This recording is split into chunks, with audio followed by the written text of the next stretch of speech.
मेरे खिलाफ जो है जिस तरह से नोटिस वगैरह चीजें भेजी गई हैं, हुआ ये आप लोगों को पता ही है। मैंने यूपी में काबा सीजन 2 करके एक गीत रिलीज किया, जो कानपुर में प्रकरण हुआ है वो आप सबको पता है। किस तरह से पुलिस प्रशासन की असंवेदनशीलता के चलते माँ बेटी जिंदा जो है जल करके मर गई, और पुलिस जो है वो देखती रह गई तमाशा।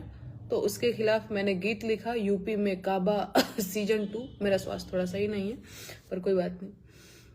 तो यूपी पुलिस जो है उसको बड़ा बुरा लग गया और वो मेरे खिलाफ नोटिस भेज दिया। सबसे पहले तो वो अंबेडकर नगर गए जहां पे मेरा ससुराल है, वहां पे मेरे ससुर जी को नोटिस दिया कि भैया अच्छा कुछ लोग यहाँ भी ट्रोल कर रहे हैं, इट्स ओके कोई बात नहीं, मैं मेरी बात कंप्लीट करती हूँ, इसके बाद आप लोग, ये सब भी तो जारी ही रहता है। क्या तो मैं क्या कह रही थी, हाँ, तो पहले ये अंबेडकर नगर गए जहाँ पे मेरा ससुराल है और वहां मेरे ससुर जी को नोटिस दिया। वहां से बात नहीं बनी तो इतनी सक्रियता दिखाई, बड़े ही फुर्तीले ढंग से वहां से कानपुर से चल के सीधे आ गए ये दिल्ली। अब देखिए ये दिल्ली आए तो जैसे किसी क्रिमिनल को पकड़ने के लिए पुलिस जो जाल नहीं बिछाती है कि कहीं से भी आपको क्रॉस नहीं करने देंगे आपको यहाँ पे पकड़ ही लेंगे टाइप की चीजें, वो क्या काम करती हैं। एक महिला पुलिस कॉल करती हैं मेरे हस्बैंड को, उनका नाम हिमांशु है, उनको कॉल करके कहती हैं कि मैं यूपीएससी एस्पिरेंट बात कर रही हूँ और हिमांशु जी मुझे पता है कि आप जो है यूपीएससी की प्रिपरेशन करने वाले बच्चों को कोचिंग कराते हैं, तो मुझे आपसे कुछ गाइडेंस चाहिए, इस जगह पे आ जाइए, मुझे थोड़ा आप गाइड कर दीजिए। तो हिमांशु भी बड़ा कंफ्यूज हो गए कि ऐसे आपको किसने नंबर दिया, मेरा नंबर किसने दिया आपको। तो ये तो कुछ नहीं बताया उन्होंने बस ये कहा कि नहीं मुझे बस नंबर मिल गया, आप यहाँ आ जाइए, थोड़ा मुझे गाइड कर दीजिए, इस तरह से बात किया। तो हिमांशु और हमने इग्नोर किया, कोई रिस्पॉन्ड नहीं किया कि क्या मतलब है, कोई भी होगा टाइप, ऐसे कोई मजाक कर रहा होगा। फिर आधे घंटे बाद कॉल आती है और ये कहा जाता है, वही महिला पुलिस कहती हैं कि कानपुर देहात से हम बात कर रहे हैं, हम पुलिस की टीम है और हमारे साथ दरोगा जी हैं, हमारी पूरी टीम आई हुई है, आपके खिलाफ जो है ये नोटिस है, आप इसको रिसीव कर लीजिए, इस पे सिग्नेचर कर दीजिए और बाकी सारी चीजें। तो मैं तो हिमांशु को बोल भी रही थी कि बिना वीडियो कॉल बात किए आप मत जाना, क्योंकि भैया कौन होगा वहां पे जो इस तरह से झूठ बोल सकता है, तो पता चले हम सामने गए मिलने, मुझे कोई और ही मिल जाए, है ना। तो इस तरह से हम लोग थोड़ा कम ही भरोसा करते हैं लोगों पर। और तो मैंने बोला हिमांशु को कि पहले कंफर्म हो जाओ ये पुलिस के लोग हैं या ये खुद ही चोर हैं, क्योंकि इस तरह से झूठ बोलना कौन करता है ना। मतलब मेरे साथ वैसे व्यवहार हो रहा है जैसे मैंने बहुत बड़ा क्राइम कर दिया है कि तुमको तो इस तरह से झूठ बोल के पकड़ लेना, जैसे पुलिस नहीं करती, जाल बिछाती है क्रिमिनल को पकड़ने के लिए, उस तरह से एक नोटिस देने के लिए इतना ताना बाना बुना, है ना। तो ये चीजें किया।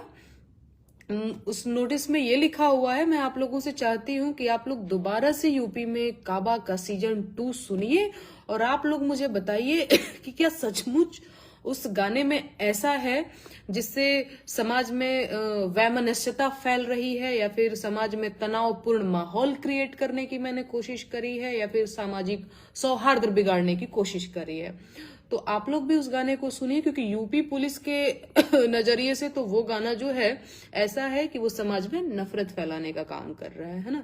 तो आप लोग भी सुनिए और मेरे लिए मैटर आप ही लोगों का प्रतिक्रिया करता है कि आप लोगों को कैसा लगता है, आप लोगों को भी क्या सच में लगता है कि मैंने उस गीत के माध्यम से नफरत फैलाने का काम किया है। तो मुझे आप लोग भी बताइएगा। और उस नोटिस में ये भी लिखा है कि अगर 3 दिन के अंदर मैं उस नोटिस का जवाब नहीं देती हूं तो मेरे खिलाफ जो है उचित कार्रवाई करी जाएगी। इस तरह की चीजें करके मुझे कहीं ना कहीं डराने का काम किया जा रहा है। और ऑब्वियस सी बात है मैं थोड़ा डरी भी, पहली बार जब ऐसी चीजें पुलिस और ये सारी चीजें होंगी तो थोड़ा डर तो लगता ही, मैं तो घबरा गई थी। पर हिमांशु है वो काफी वो बड़े धैर्यवान टाइप के, उन्होंने बोला कोई बात नहीं, ये चीजें होती रहती है। मैं तो सच में घबरा गई थी, मैं तो कहती कि मिलने भी मत जाइए, कौन लोग हैं, और पुलिस के लोगों को झूठ बोलने की क्या जरूरत, इस तरह से कोई झूठ बोल रहा है, पता नहीं हम गए मिलने, कौन होगा, सारी चीजें। तो बाकी हाँ नहीं ठीक है, अभी मैं बहुत कॉन्फिडेंट भी हूँ, मेरे हस्बैंड मेरे साथ हैं, तो मुझे बहुत वैसी कोई दिक्कत नहीं है।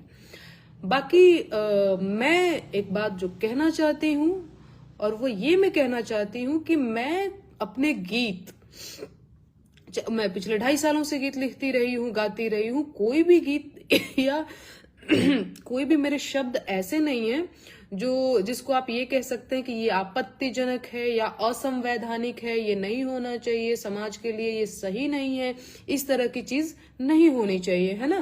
तो इस तरह का शब्द मैंने कभी प्रयोग नहीं किया। बाकी यहाँ पे आप देख रहे होंगे मैं भारत का संविधान लेकर के बैठी हुई हूँ, और मैं बताना चाहती हूँ कि ये जो संविधान है मुझे अधिकार देता है बोलने की, पढ़ने की, रहने की, घूमने की, है ना। तो मैं कोई भी काम, मेरा गीत, कोई भी गीत वो संविधान के दायरे से बाहर नहीं है, और वो संविधान के अंतर्गत ही है। ये संविधान जो है मुझे आजादी देता है, जैसा कि मैंने बताया। बाकी और मैं इसमें आप लोगों को भी मैं बता देना चाहती हूँ कि देखिए किन किन चीजों की मुझे आजादी है, और जो गीत मैंने गाया है उसकी आजादी, उसकी प्रेरणा कहीं ना कहीं मुझे भारतीय संविधान से मिलता है। इससे पहले मैं वो गीत भी सुनाऊंगी जो गीत मैंने मौलिक अधिकारों के गीत के नाम से रिलीज किया था, और उसको भी आप लोगों ने सुना था और काफी पसंद भी किया था। वो गीत संविधान गीत के नाम से, मौलिक अधिकारों के गीत के नाम से था। मैं चाहती हूँ कि वो गीत भी मैं अभी आप लोगों को सुनाऊंगी, लेकिन उससे पहले मैं एक चीज जो पढ़ करके सुनाती हूँ आप लोगों को, जो भारत के संविधान में लिखा गया है और जहां से मुझे प्रेरणा मिलती है गाने की, मैं आप लोगों को एक बार पढ़ करके सुना देना चाहती हूँ। संविधान किताब एक बार दिखा दो। संविधान की है ये देखिए, शायद आप लोग देख पा रहे हो, एक्चुअली ये बहुत बड़ा है, ये इतना बड़ा है, इतना भारी है। ये भारत का संविधान है। मेरे लिए जितना पूजनीय गीता है, रामायण है, रामचरितमानस है, उतना ही पूजनीय भारत का संविधान भी है। तो मैं सुनाती हूँ। यहाँ पे लिखा हुआ है स्वातंत्र्य अधिकार अनुच्छेद 19।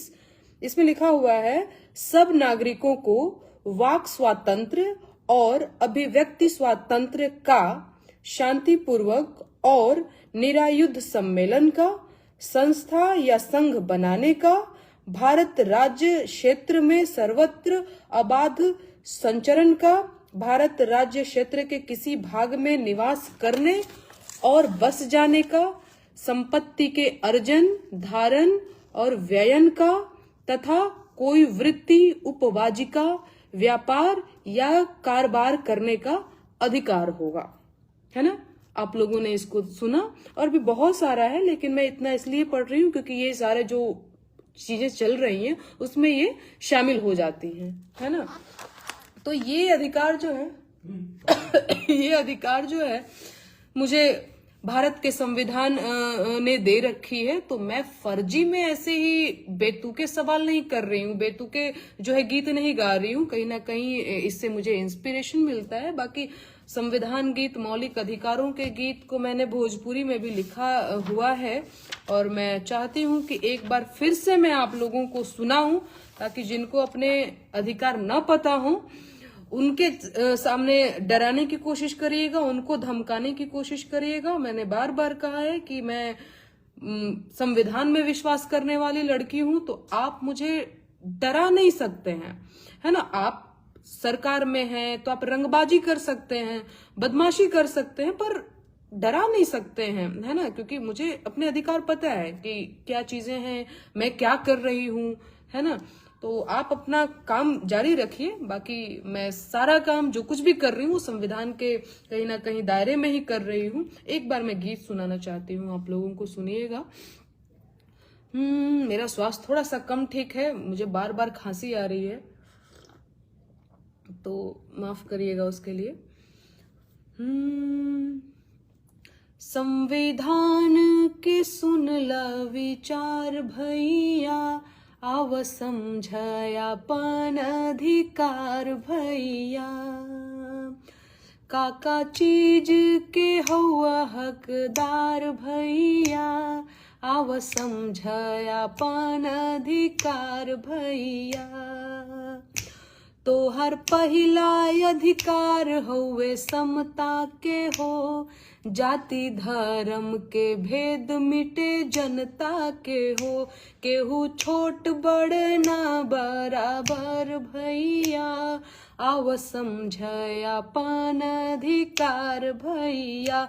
14 से 18 के सार भैया, आव समझया पान अधिकार भैया। तोहर दूसरा अधिकार है स्वतंत्रता के हो, बोले पढ़े रहे घूमे के आजादी देवे हो, समुदाय व्यवसाय के आजादी देवे हो। 19 से 22 के गुहार भैया, आव समझयापन अधिकार भैया। तोहर तीसरा अधिकार है शोषण के विरुद्ध, बंधुआ मजदूरी बेगारी के विरुद्ध। 23 से 24 कहे बार बार भैया, आव समझयापन अधिकार भैया। चाहे मंदिर जइहा, चाहे मस्जिद जइहा, चाहे चर्च में, चाहे गुरुद्वारा जइहा, पूजा पाठ पे हक बा तोहार भैया, आव समझयापन अधिकार भैया। 25 से 28 के पुकार भैया, आव समझयापन अधिकार भैया। भाषा बच जाए कल्चर तोहार, माइनॉरिटी लोगन के हित के विचार। एहो 29 से 30 के पुकार भैया, आव समझयापन अधिकार भैया। तोहर घर से भइल घर के हु गिरफ्तार, 24 घंटा में कचहरी करे खुद विचार। 32 से 35 के जुगाड़ भैया, आव समझयापन अधिकार भैया। संविधान के सुनला विचार भैया, आव समझयापन अधिकार भैया। वाह, शानदार, बहुत बढ़िया। Thank you. देखिए ये मेरे पति है ना, ये बड़े ही अच्छे हैं। मतलब मैं इनकी वजह से इतनी कॉन्फिडेंट हो पाई हूँ कहीं ना कहीं।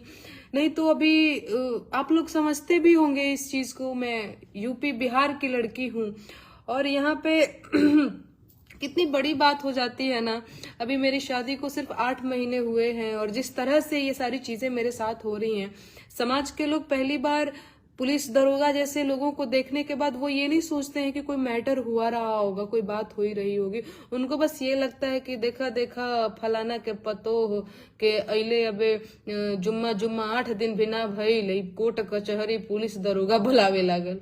बड़ा हमारे यहाँ इंसल्ट के नजरिए से देखा जाता है। और सही बात है, यहाँ पे जब कल आई पुलिस की टीम तो मेरी सोसाइटी के गार्ड जो है वो लोग भी मुझे ऐसे देख रहे थे जैसे मैं कोई चोर उचक्के को कोई देखता है उस तरह से देख रहे थे। तो बड़ा इस टाइम पे हिमांशु का साथ है और यही है। मैं तो कई बार बहुत नर्वस हो जाती हूँ, तो वो कहते हैं कि नहीं तुम्हें बिल्कुल नर्वस होने की जरूरत नहीं है, मैं तुम्हारे साथ हूँ। और यही है कुल मिला जुला करके। और कहीं ना कहीं हम लोगों का एक छोटा सा परिवार